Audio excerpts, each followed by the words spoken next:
Archaeology News, the news you can trust. Alright, so I'm a kid of the 90s and trash TV, so I was immediately drawn to this story about an archaeological uncovering of a 17th century paternity scandal. C'est scandaleux! Huh? And who can forget Maury Povich? He made an entire career out of this kind of thing. Did she tell him he wasn't the father? I was cheating on him the whole 9 months. Man, you don't look like me at all. When it comes to 3-month-old Malik, you are the father. And for this scandal, we're headed to one of America's most cherished historical sites, Jamestown in Virginia, the first permanent British settlement in North America. Now, Jamestown conjures up images of brave settlers in this new world, of Pocahontas, of John Smith, key elements of America's founding story, though they didn't actually look like that, they looked like this. And Pocahontas didn't marry John Smith, she actually married John Rolfe, who was responsible for getting Americans hooked on tobacco. And even though it's a busy tourist site, there are always different excavations, restorations, and other projects going on there. So picture this, it's 2013 and the folks at Jamestown Rediscovery are poking around in the dirt at James Fort, the 1607 English settlement that's recently been uncovered in its entirety. Now, in this part of the seemingly never-ending digs, archaeologists were looking for a series of early churches on the site, which they found. In fact, foundations of multiple churches were stacked like a colonial pancake. The chancel, that's the fancy end of the church where the altar is typically reserved for the burials of big shots. And yes, you heard that right. If you've been to any really old churches, you'll know they used to bury people inside. And soon they hit the jackpot. 4 graves perfectly aligned like they're ready for a selfie. These aren't your average settlers. Burial in the chancel just screams, I'm kind of a big deal. Now, who's napping in these VIP graves? That's what a recent paper tried to determine using multiple forms of evidence, including my favorite,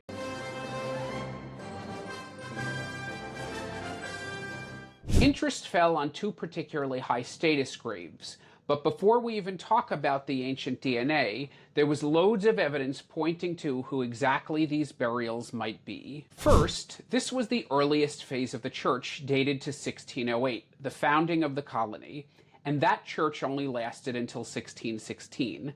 So these burials had to fall in that timeline. And these early years of the colony, particularly 1609 to 1610, were known as the starving time, as lots of people died. But luckily, there are loads of records from the colonial times, so we have some idea of the high-status deaths during those years. Suspicion immediately fell on the West family, whose scion, Thomas West, the 3rd Baron de la Warre, was the very first governor of the Virginia colony. And fun fact, that name, de la Warre, is where the name of the state Delaware originates. I created this family tree because most archaeological papers contain ugly and/or incomprehensible diagrams, and the tree included here was not very user-friendly. Now, as an aside, you may notice a few things. First, these people had a lot of children. Second, they were not very creative with names, making this all extra confusing. And third, a lot of them also died very young. And according to records, including a contemporaneous diary, don't you just love those Old English spellings? 2 members of the family died during the 1608 to 1616 period. Ferdinando Wenman, who was a cousin of the governor, and Captain Thomas West, who in different records appeared to be a cousin or uncle of the governor. You see, Captain West was raised in infancy by Elizabeth, the aunt of the 3rd Baron de la Warre, who died unmarried in her 30s, then considered an old maid at the time. After that, her sister Mary Blount took over the job of raising the young Captain West, who was, of course, not yet a captain. We'll come back to the whole parentage question of the captain later. Anyway, both Captain West and Ferdinando died in Jamestown in 1610 during the starving time, while the rest of the family remained in England. You see, even Governor West, the 3rd Baron de la Warre, was only in Virginia for a year in 1610 to 1611, before getting sick and hightailing it back home to England. So here's the part where the archaeologists get to play detective. Let's examine the evidence. First, bone records reveal the skeletons were male, one in his 30s at the time of death, the other in his 20s. These ages match up with Captain West and Ferdinando's ages. Second, bones in the two skeletons were loaded with highly toxic lead, like 100 times what a person today should have. And this was thanks to the fancy pewter and lead-glazed dining ware that was popular at the time among rich folks. Third, buried with skeleton JR-170C were remnants of an elaborate silver-fringed and spangled silk military sash, which indicated the rank of captain. So there was a lot of circumstantial evidence pointing to the identity of these two skeletons as Captain West and Ferdinando, but the real bombshell dropped when the DNA came out, thankfully long after any family reunion could have taken place.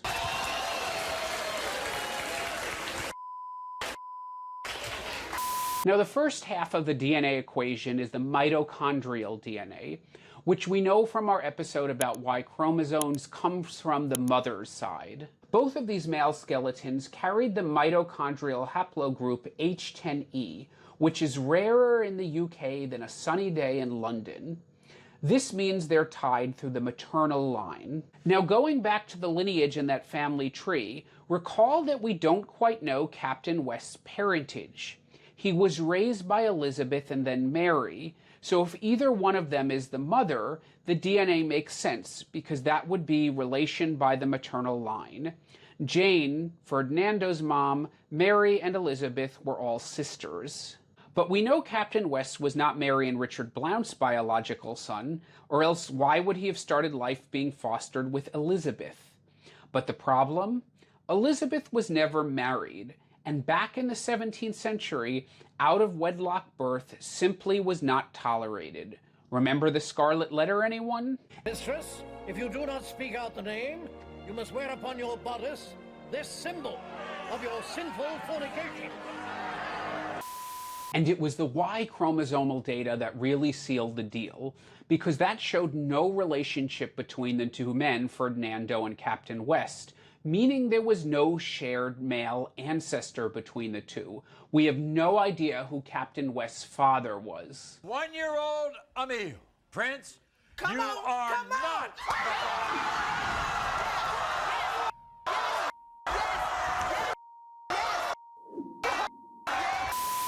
And to deepen the scandal, we kind of figure out exactly what was going on in a court case, Blount versus Abbott, which took place in Canterbury in 1616.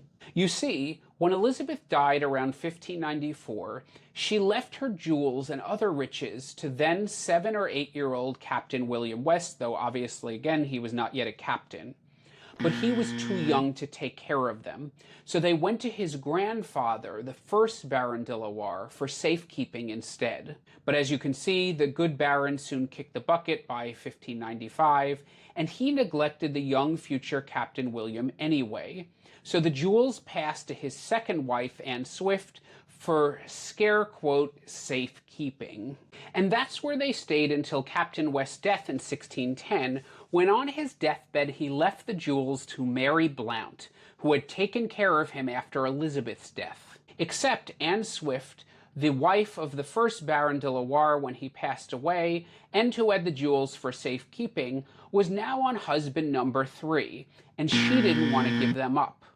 But she only survived Captain West by perhaps a year, and she was dead by 1611. So upon Anne Swift's death, they then went to her third husband, Richard Keymis, but he also died in 1611, so they stayed with his estate. Confused yet? Well, I know I am, and who knows where these jewels actually were. But the one thing Mary Blount knew, she was robbed.